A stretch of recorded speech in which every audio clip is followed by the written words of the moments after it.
With the Champions Cup just around the corner, I have one clear prediction. Northampton Saints will beat Bordeaux.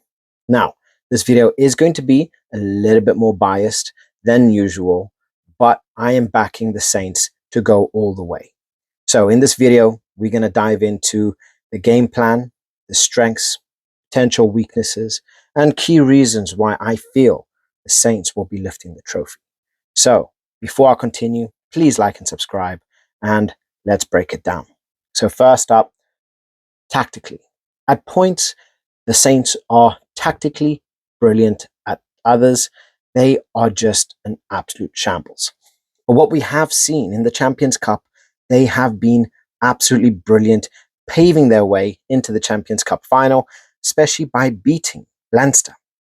And that was no easy feat. They also came back from a losing position where I believe it was 24-7 up against the Saracens to end up scoring 3 tries at the back end of the game, and securing a big win in the Premiership. Now, with this game coming up, the Saints have found form perfectly, right? They have found their form at exactly when you want to be finding it. They now have players playing in their best forms. We look at someone like Finn Smith. He has matured into an elite player, not only becoming an England player, right? He's just amazing through there. He kept Marcus Smith out of the out of the fly half role. He's been essential to how the Saints play, and the way he works the ball, the way he's able to sit back and just see the game unfold. And then he orchestrates it with precision. He just finds those passes. He finds those little gaps, which is something that the Saints are going to be heavily reliant on. But then not only that, he has that partnership with Alex Mitchell, who is just as important, right? Whether it be the Lions, whether it be England, whether it be the Saints, his quick service, his sniping runs, he's just positionally brilliant. He knows where he needs to be. He knows what he needs to do. He knows how to control that tempo of the game. And at points, this is where it is needed most. This is going to be a game that is going to be key to how Alex Mitchell plays. If he is able to control the tempo of the game, we can surely win. And then we look at the back row, right? Henry Pollock has just been in amazing. Like, there is no word for the form that Henry Pollock has found. Not only has he had this amazing breakthrough season, he's become a key starter for the Saints. He scored 2 tries on his debut for England. He has now also become a Lion at 20 years old. The guy is just an absolute dynamo. He's got everything. He's got the pace, power. He's got, that the technicality. He's got that tactical awareness. He's got that game awareness where he's able to find those holes. He's able to run with the ball so well. And that has really made a very big difference into how the Saints are able to play. He is just one of those players that are electric. Whenever he gets down onto that ball, something is going to happen. But not only that, we've got some amazing players in the back row, right? Because this is going to be a back row masterclass that is going to be needed to beat Bordeaux. Because not only do you have Pollock, you have Kameni. Kameni is one of those players. He's just so versatile.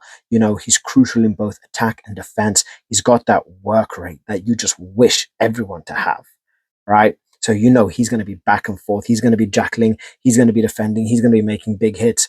He's going to be everywhere that he needs to be. And he's going to lay foundations for what the Saints are going to need to beat Bordeaux. But then you have someone like Gus Augustus. Augustus is just... he is one of those players that Augustus needs to have a brilliant game. The form that he's found has just been amazing. He got called up for the second alignment camp. He's been playing his socks off for the Saints. I've been saying this for a while. he deserves to be a Springbok. He took, I believe Rassie chose Augustus over Ruiz, which is a big, big call. Whether it's personality clashes with Rassie and Evan Ruiz, I don't know. But Augustus needs to be it. He needs to be in that squad. He's just so good with the ball in his hands, jackling, fighting at the breakdown. You know, he's such a powerful man as well. Whether he's picking that ball up, he's gaining meters, you know, he's finding those errors, and he's just defiantly like resilient.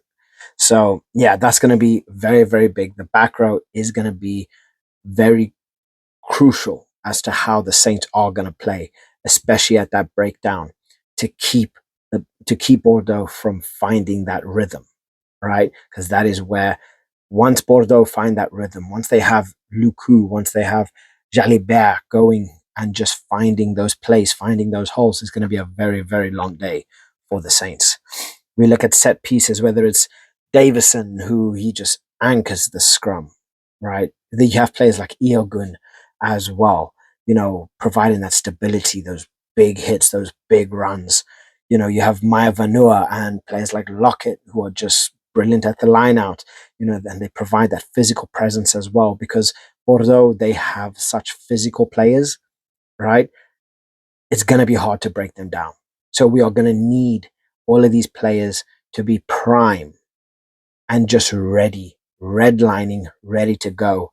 And we are going to need to be seeing another brilliant, brilliant performances. Obviously, we saw Tarek Hafar come on. I wouldn't be opposed to seeing Tarek Hafar start, especially after that game. I don't know whether he will start, but I'm pretty certain we'll definitely see him on the bench. But yeah, big, big performances are going to be needed. Set pieces are going to be crucial to minimizing how much Bordeaux are going to have on how much ball time they actually have in the game. And if we are able to win the set pieces, if we're able to win the scrums, sorry, the lineouts and the scrums, it could be a very long day for Bordeaux because the moment we start getting onto that rhythm, getting into that role, you're just going to see Alex Mitchell then just, you know, he'll just be cooking. He'll just be cooking. So every time anything comes up, he's putting that out. He's putting that out, making unnecessary or having the forwards create unnecessary fouls on Bordeaux. Well, I say that to be more clear, causing Bordeaux to make unnecessary penalties, right?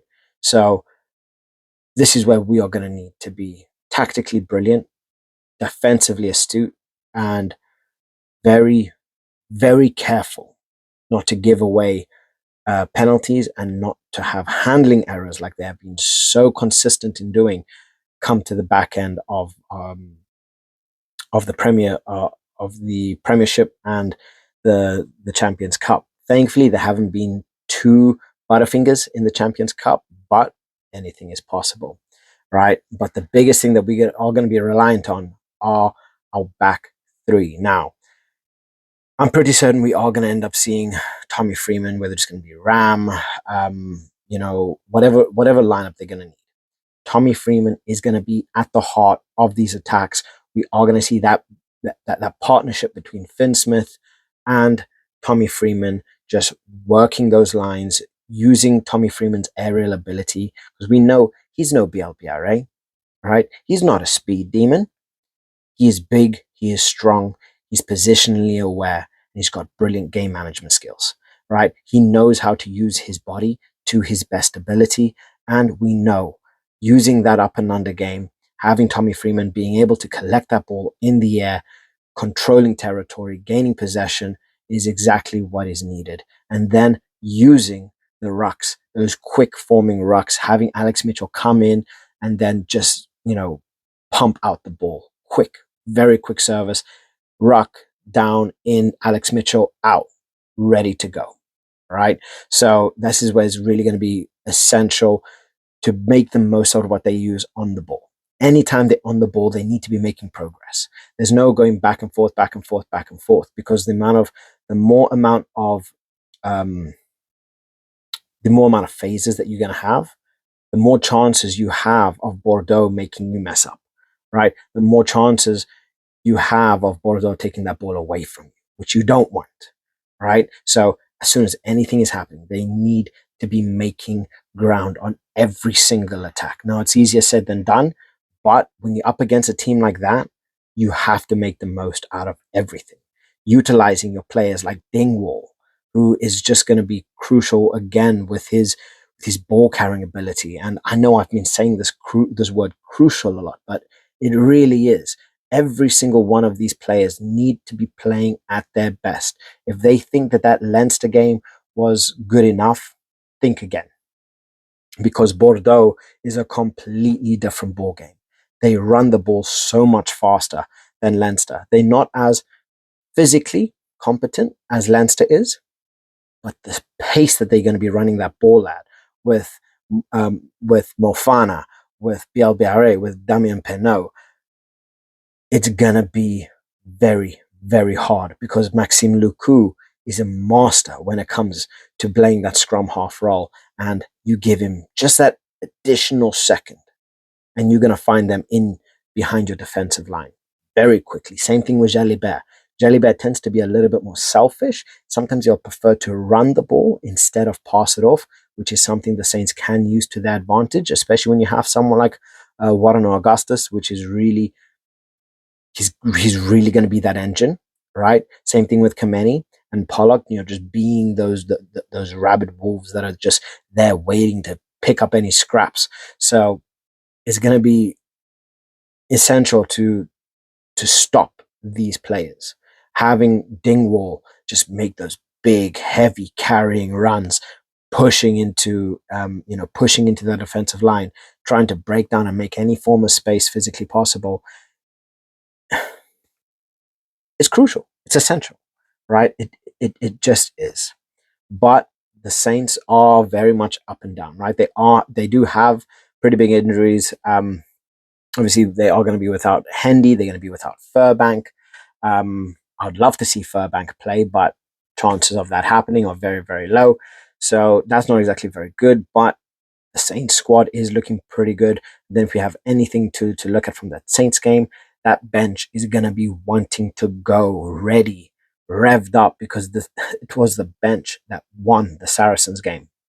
It really was that bench that won them the game. So I'm hoping they are going to have players of that same mindset to go out and make a difference when they're called upon. So the Saints are going to need to play at their best. Every player overperforming, being ready, defensively sound, making as little mistakes as possible, and just be clocked in. They need to be clocked in into that game, right? They need to be game ready. So, saying all of that, how do we beat Bordeaux? How can we beat the monster? Because obviously they have been beaten quite a few times in the top 14. How do you beat them? I'd imagine the first thing you need to do is slow them down. Slow down the passing, slow down the pace of Jalibert and Maxime Lucu. We need to slow them down. The back row needs to disrupt them in any way, shape, or form. I'm predicting, this is just me predicting, a 6 Kameni, 7 Pollock, 8 Augustus. That is my back row that I'm predicting. And I feel this back row will be strong enough, fast enough, diverse enough, and have the hunger to chase down every single thing that comes in their path. They are going to be putting so much pressure on Jalibert, Lucu. They're going to be putting so much pressure at the breakdown that Bordeaux will literally break, right, and leave those spaces open. And I think they will force errors on Bordeaux, right? So on top of that, players need to be targeted, because you cannot leave Bielbiare open for any amount of time. He knows how to use his pace. He knows how to do that little, grubber run, because, as soon as he gets into any form of conflict, he's going to smack that ball forward and he is just going to run his socks off. So they need to be wary of this because we don't really have a player that can keep up with the likes of BLBRA. And he's given any kind of freedom and he's gone. He's given any kind of space. If he finds any of those holes in that defensive line, or that back end, he's going to find that exact hole and he's going to kick it there. And nobody's going to be able to keep up with him. So he needs to be targeted while still keeping a good defensive structure, right? Or cut off the supply to him because he's going to be their key. He's going to be their idol. He's going to be their talisman, right? He's going to be that player that we need to get rid of as soon as possible. Damien Penaud, the guy is ridiculous as well. But there's only so many players you can target whilst keeping a good defensive structure. So you need to balance it. And everybody is going to need to be running, not walking, running after everything. Literally everything. But again, you can't target their entire back row, right? Their back line, because then you have Luku, you have Jalibert, you have Mofana, you have BLBRA, you have there's just like 9 billion of them. You can't man mark each of them. But this is where the defensive structure needs to be sound. It needs to be able to be flexible as well. Because when Luku, he's going to be moving that out, they're going to be bringing it back in. He's, they're going to work it back and forth, trying to find that space. They're going to need, they are going to need to work that as best as possible, right? So I truly, truly do feel the biggest thing for the Saints is to slow down Luku and Jalibert, target players like BLBRA before they run rampant, and being very aware of any open dead space. Because the moment they find that open space, that's exactly where they're going to be kicking it to. And nobody's going to be able to catch BLBRA. Let's just be straight up. Mofana, he's such a good runner of the ball, a carrier of the ball. He will literally just break through a line. So it's going to be interesting to see how that is played. But ultimately, what kind of style is needed for the Saints? They're going to need to have a very high tempo early on. Very early on. They need to be coming in, trying to get a try within the first couple of minutes. They need to set the tone early. They need to put that presence, that physical presence on Bordeaux early. They need to be quick to the rucks. They need to play dynamic balls because that simple back and forth isn't going to work with Bordeaux. And then they need to utilize Finn Smith's kicking game. Those up and unders. Use the power of Tommy Freeman to their advantage, right? Use that power, use that height, that strength in the air. Gain that territory and then work the ball out. Get into that 22 meter, right? And then start cooking from there. Using Alex Mitchell's quick responsiveness, using that mixed array of passing from Finn Smith, using that, right? So the Saints are going to have damn near enough a perfect game, but it's possible. The Saints have shown everybody, and they have proved everybody wrong. And honestly, I truly, truly do feel the Saints are going to come away with a big win. I really, really do feel that they are going to come through with a big win. So ultimately, I can see the Saints lifting the trophy. Am I being too biased on them, or might I be onto something? Hit like if you're a Saints fan, if you're backing the Saints to win. And I want to hear what your thoughts are in the comment section below. So maybe you think I'm an absolute idiot. I've been called that before in my videos in my videos leading up to the Leinster game. People thought I was crazy. I don't know. Let me know what you guys think. And I'll catch you guys in the next one. Bye.